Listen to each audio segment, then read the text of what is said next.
आज हम सीखेंगे कक्षा 9 के गणित विषय का प्रकरण 7 के परिचय के बारे में।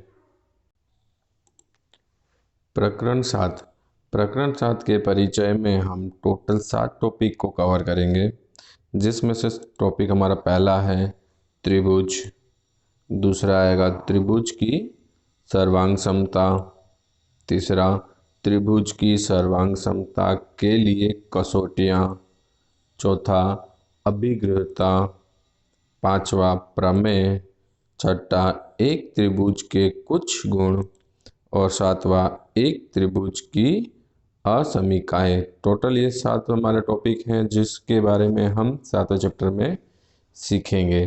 तो सबसे पहले त्रिभुज। त्रिभुज क्या होता है? 3 प्रतिच्छेदी रेखाओं द्वारा बनाई गई एक बंद आकृति एक त्रिभुज कहलाती है। त्रि का अर्थ है 3। एक त्रिभुज की 3 भुजाएं, 3 कोण और 3 शीर्ष होते हैं। त्रिभुज किससे बनी है? 3 रेखाएं जो एक दूसरे को प्रतिच्छेद करती हैं, उससे बनी बंद आकृतियों को त्रिभुज कहते हैं। त्रि का अर्थ होता है 3, जिसमें 3 भुजाएं हैं, 3 कोण हैं और 3 शीर्ष होते हैं। देखो ये हमारी क्या है? त्रिभुज है। त्रिभुज में 3 भुजाएं, पहली ए बी, दूसरी बी सी, तीसरी ए सी और 3 कोण। ये कौन बनेगा? एक कोण ए, कोण बी, कोण सी। 3 कोण हो गए और 3 शीर्ष, ये हमारे शीर्ष कहलाते हैं। ए बी सी, ये 3 बिंदु हमारे क्या है? शीर्ष है। नेक्स्ट सर्वांग समता। सर्वांग समता यानी कॉन्ग्रेंट। सर्वांग समता यानी कि कॉन्ग्रेंट का अर्थ है सभी प्रकार से बराबर, अर्थात आकृतियां जिनके समान आकार और समान माप है। ऐसी 2 आकृतियां जिनके माप समान हो और आकार भी समान हो, वो कैसी होती है? सर्वांग समता कहलाती है। जैसे एक आकृति दी है हमको, ये वर्ग बना है, दूसरी आकृति में ये वर्ग बना है, दोनों का देखो एक सेम आकार है और माप भी इनका समान है, यानी कि ये कैसी हो जाएंगी? सर्वांग समता। मतलब इस आकृति को इस पे रखा जाए तो क्या होगा? वो इक्वल होगी।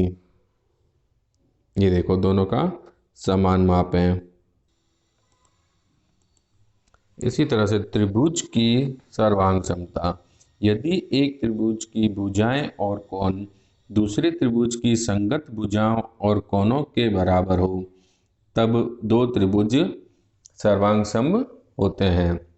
यदि 2 त्रिभुज दिए हैं, उनके कोण और एक त्रिभुज की भुजाएं और कोण दूसरी त्रिभुज की संगत भुजाएं और कोण के बराबर हो, तो दोनों त्रिभुज सर्वांग सम कहलाते हैं। देखो यहाँ पे एक त्रिभुज दिया हुआ है, ए बी जिसका माप 4.5 सेमी है, बी सी जिसका माप 5 सेमी है और ए सी जिसका माप 4 सेमी है। और दूसरा त्रिभुज दिया हुआ है यहाँ पे पी क्यू जिसका माप 4.5 सेमी है, क्यू आर 5 सेमी है और आर पी 4 सेमी है। ए बी हमारा यहाँ पी क्यू के बराबर है, ए बी बराबर पी क्यू। देखो ए बी का माप 4.5 सेमी, पी क्यू का माप 4.5 सेमी, दोनों का माप कैसा है? समान। बी सी 5 सेमी है और क्यू आर 5 सेमी, इन दोनों का माप समान होगा, तो लिखेंगे बी सी बराबर क्यू आर। और ए सी 4 सेमी है और आर पी भी 4 सेमी, तो लिखेंगे सी ए बराबर आर पी। तीनों भुजाएं कैसी हैं? बराबर। और कोण ए बराबर है कोण पी के, कोण बी बराबर है कोण क्यू के और कोण सी बराबर है कोण आर के। यहाँ तीनों भुजाएं और तीनों कोण कैसे हैं? समान है। तो त्रिभुज ए बी सी सर्वांग सम है त्रिभुज पी क्यू आर। ये दोनों त्रिभुज कैसे हैं? समान आकार के और समान माप के, इसलिए कैसे हैं? सर्वांग सम। सीपीसीटी। सीपीसीटी क्या होता है? सर्वांग सम त्रिभुज में संगत भाग बराबर होते हैं और सर्वांग सम त्रिभुजों के इन संगत भागों के लिए हम संक्षेप में सीपीसीटी यानी कि corresponding part of congruent triangles लिखते हैं। इसका शॉर्ट फॉर्म है हमारा सीपीसीटी, यानी कि सर्वांग सम त्रिभुज के संगत भाग भी बराबर। 2 त्रिभुज दिए हैं, अगर वो सर्वांग सम है तो उनके भाग भी बराबर होंगे।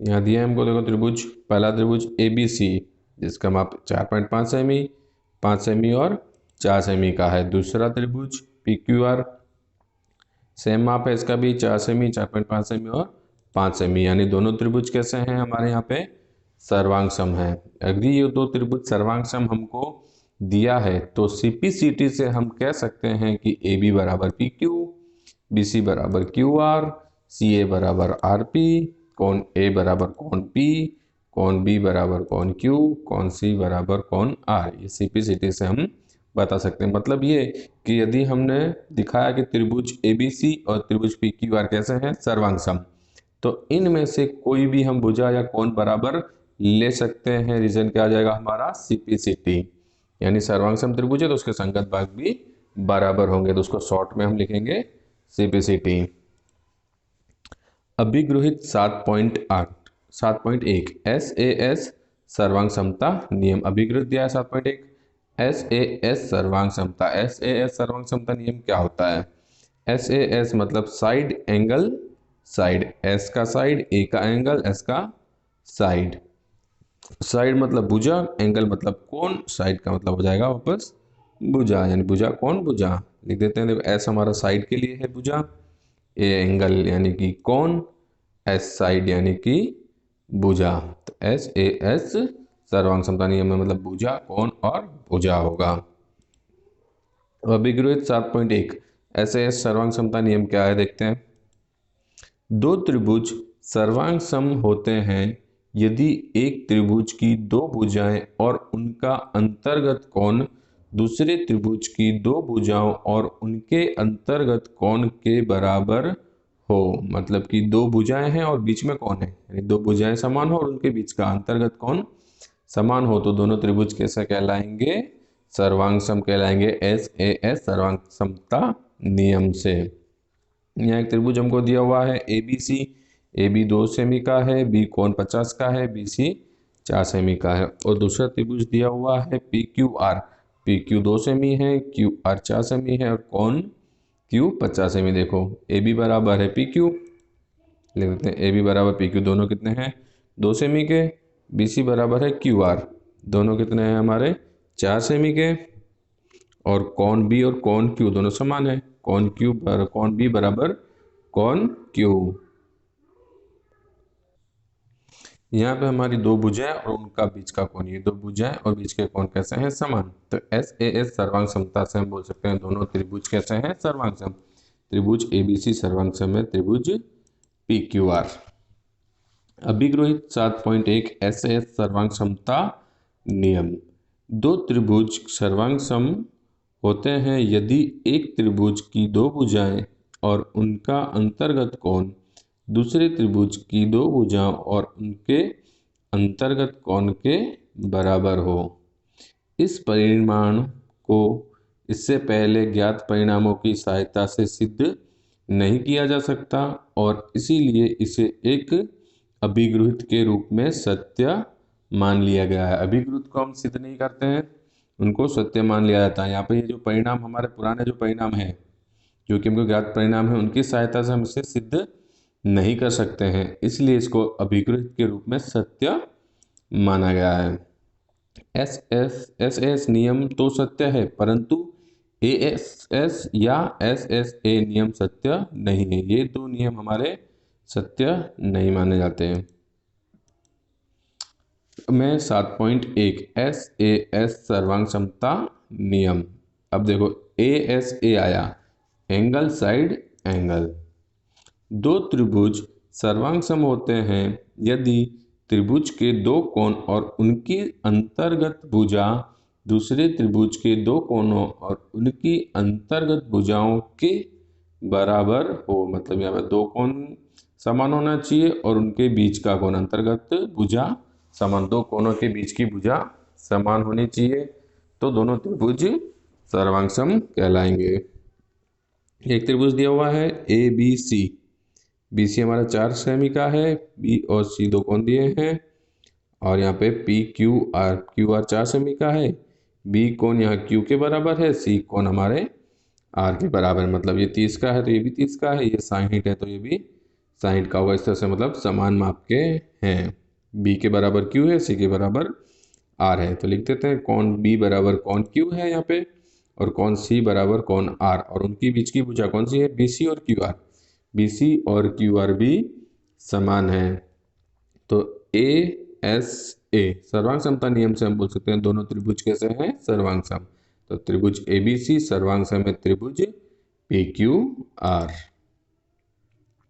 ए एस ए यानी एंगल साइड एंगल, एंगल का कोण, साइड का भुजा, और कोण भुजा कोण होता है ए एस ए सर्वांग समता नियम। समद्विबाहु त्रिभुज, समद्विबाहु त्रिभुज क्या होता है, एक त्रिभुज जिसकी दो भुजाएं बराबर हो समद्विबाहु त्रिभुज कहलाता है। अतः आकृति का त्रिभुज एबीसी एक समद्विबाहु त्रिभुज है जिसमें AB बराबर AC है। मतलब ऐसा त्रिभुज जिसकी दो भुजाएं बराबर हो वह कैसा कहलाता है, समद्विबाहु त्रिभुज। यहाँ देखो AB और AC दोनों का माप कितना है, 3.5 सेमी, दोनों कैसी हैं, समान। तो ये त्रिभुज हमारा कैसा है, समद्विबाहु त्रिभुज। AB बराबर PQ हमको दिया हुआ है। प्रमेय 7.2, एक समद्विबाहु त्रिभुज की बराबर भुजाओं के सम्मुख कोण बराबर होते हैं। मतलब जो भुजाएं समान हैं उनके सामने के कोण भी कैसे होंगे, समान। त्रिभुज ABC AB और AC जैसे समान है 3.5 और 3.7 सेमी के। AB बराबर PQ दिया है। अब AB के सामने का कोण देखो, AB को छुपा लो तो सामने कौन कौन सा होगा, C, और AC को छुपा लेंगे तो AC के सामने का कौन कौन सा होगा, B। तो AB के सामने का कौन C और PQ के सामने का कौन B, दोनों कैसे हैं, समान। मतलब AB के सामने का कौन कौन C बराबर है और AC के सामने का कौन B, दोनों समान होंगे। प्रमेय 7.3, किसी त्रिभुज के बराबर कोणों की सम्मुख भुजाएं बराबर होती हैं। यह प्रमेय 7.2 का विलोम है।